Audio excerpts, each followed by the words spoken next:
नमस्कार। मैं GRS news के लिए गिरीश चक्रवर्ती आपके सामने एक नए वीडियो को लेकर हाजिर हूँ। इस वीडियो में हम बात करेंगे विकास दुबे के एनकाउंटर के लिए, जिसके लिए सवाल उठ रहा। हालांकि शासन ने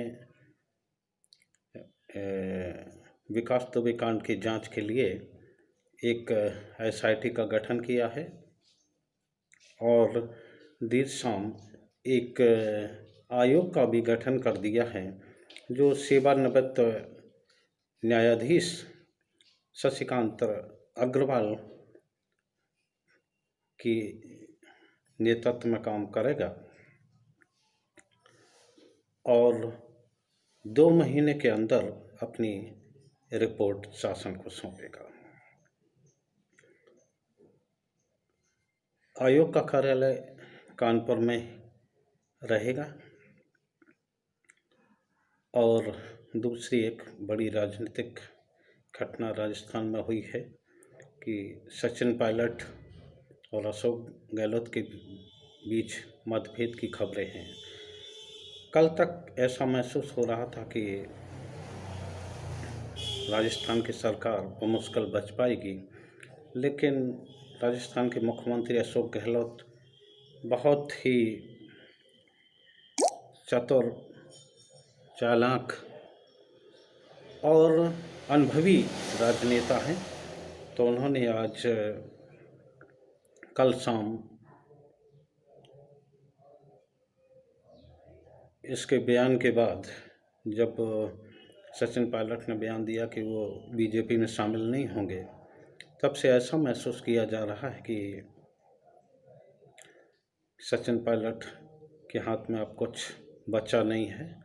और उधर अशोक गहलोत ने विधायकों को व्हिप जारी किया है। 10:30 बजे बैठक होनी है। इस बैठक में जो लोग शामिल न होंगे, निश्चित तौर पर उन्हें अपनी सदस्यता से हाथ धोना पड़ेगा।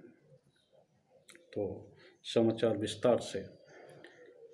विकास दुबे का एनकाउंटर, उसको लेकर निरंतर सवाल खड़े किए जा रहे हैं।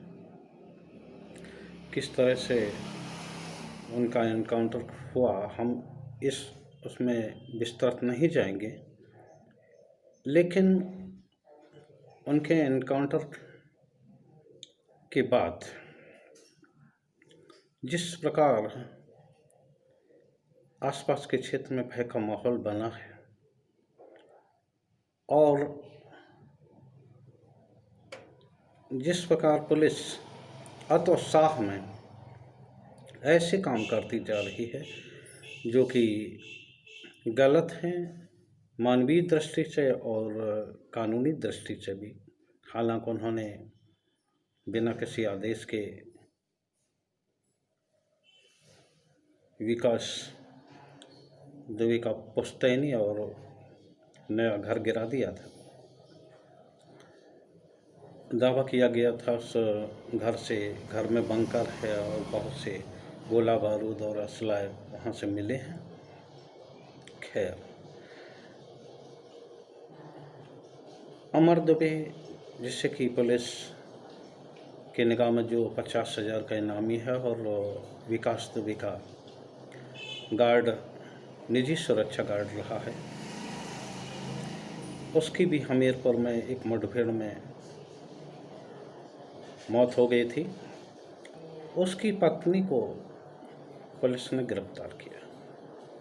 इस गिरफ्तारी के लिए निश्चित तौर पर पुलिस सवालों के घेरे में है, क्योंकि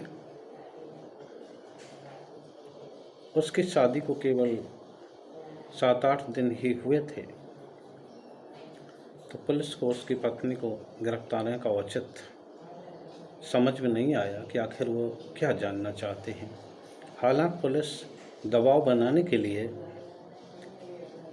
परिजनों को, घर के परिजनों को या अन्य निकटवर्ती लोगों को हिरासत में लेती है, लेकिन ये भी तब भी ये गलत होता है। लेकिन पुलिस का एक रवैया है।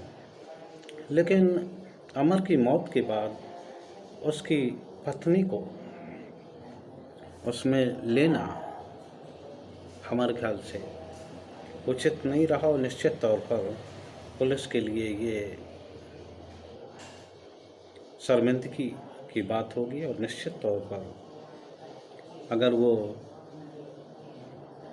अपनी कार्यशैली में सुधार नहीं करते हैं तो निश्चित तौर पर उन्हें शर्मिंदगी उठानी ही पड़ेगी, कोर्ट के जरिए ही। विकास दुबे का मामला है। एक सीडी एसटीएफ ने सौंपी है।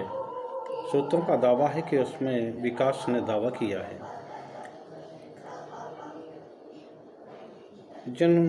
अपने सीडी में दावा किया गया है कि विकास ने 4 उद्योगपति और 11 विधायक, जिसमें कि 5 प्रदेश सरकार में मंत्री भी हैं, और 5 पुलिस के बड़े अफसर और 50 पुलिसकर्मियों का सहयोग मिलने की बात कबूली है। निश्चित तौर पर यह जांच का विषय है। निश्चित तौर पर ये जांच इसकी कराई जानी चाहिए कि आखिर कौन सी वो काली भेड़ें हैं जो विकास को इतने दिन तक बचाती नहीं, और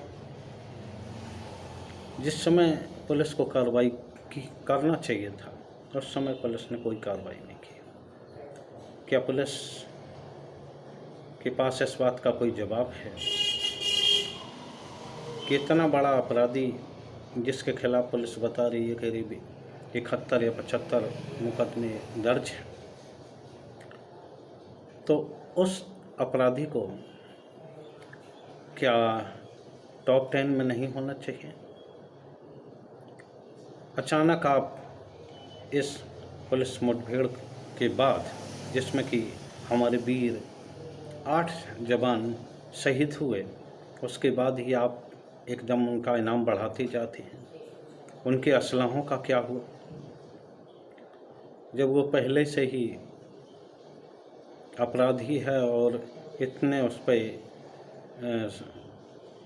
संगीन धाराओं में मुकदमे हैं, तो क्यों नहीं उनके असलहे को निरस्त किया गया?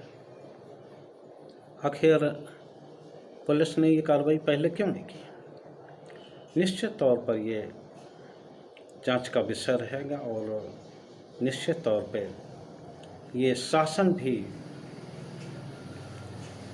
को जल्दी से जल्दी इस मामले की जांच कराना चाहिए। हालांकि कल एसआईटी टीम उनके गांव गई थी, जिसने मौके पर ही जांच पड़ताल की थी, कुछ लोगों के बयान भी दर्ज किए थे। जितने ही जल्दी ये हों और पुलिस निर्दोष पर यह भय का वातावरण ना बनाए, दोषी पर कार्रवाई करे, ऐसा आसपास भी हमको महसूस हुआ। जो एसआईटी टीम भी गई थी, करीब 16 ग्रामीण गांव के इकट्ठे हुए थे, जिन्होंने कि विकास पर अपनी ज़मीन जबरन कब्जाने का आरोप लगाया। वो भी सब जांच का विषय रहेगा। आखिर पुलिस को अपनी गलती स्वीकार नहीं करना चाहिए कि आखिर कौन से मजबूरी थी जो विकास के खिलाफ कार्रवाई में बाधक बन रही थी। अब इस बात का भी जल्दी खुलासा होना। हालांकि आयोग का गठन भी हो गया है कि 2 माह में वो अपनी रिपोर्ट सौंपेगा, तो निश्चित तौर पर कुछ न कुछ उससे निकल के आएगा। और निश्चित तौर पर इधर जो सचिन पायलट की हम बात कर रहे थे, ऐसा लगता है कि सचिन पायलट में जल्दबाजी में कदम उठाया। कल रात तक ये पता लग रहा था कि उनके साथ 30 विधायक हैं, और उन्होंने कल ये भी कहा था कि वो बैठक में शामिल नहीं होंगे, लेकिन व्हिप जारी करने के बाद और रात में ये बयान देने कि वो बीजेपी में शामिल नहीं होंगे, हमारे ख्याल से अब बीजेपी भी उन पर दांव नहीं लगाएगी। और निश्चित तौर पर हमारे ऐसा महसूस होता है कि अगर उन्हें और कोई शिकायत थी तो वो अपने प्रदेश नेताओं से क्यों नहीं मिले, पार्टी के नेताओं से क्यों नहीं मिले। ऐसा हमें महसूस होता है कि सचिन पायलट के पास विधायकों की पर्याप्त संख्या नहीं हुई। अभी आज बैठक होने वाली है विधायक दल की, तो निश्चित तौर पर उससे स्पष्ट हो जाएगा कि क्या है। लेकिन जैसे संकेत मिल रहे हैं, जैसे हमारे जो सूत्र हैं उनके अनुसार सचिन पायलट के पास संख्या बल नहीं है। निश्चित तौर पर उन्होंने एक बिना सोचे समझे कदम उठाया। निश्चित तौर पर उन्हें इसका खामियाजा उठाना पड़ेगा। हमारे ख्याल से पार्टी में भी उनकी वो पोजीशन अब नहीं रहेगी जो पोजीशन रहना चाहिए।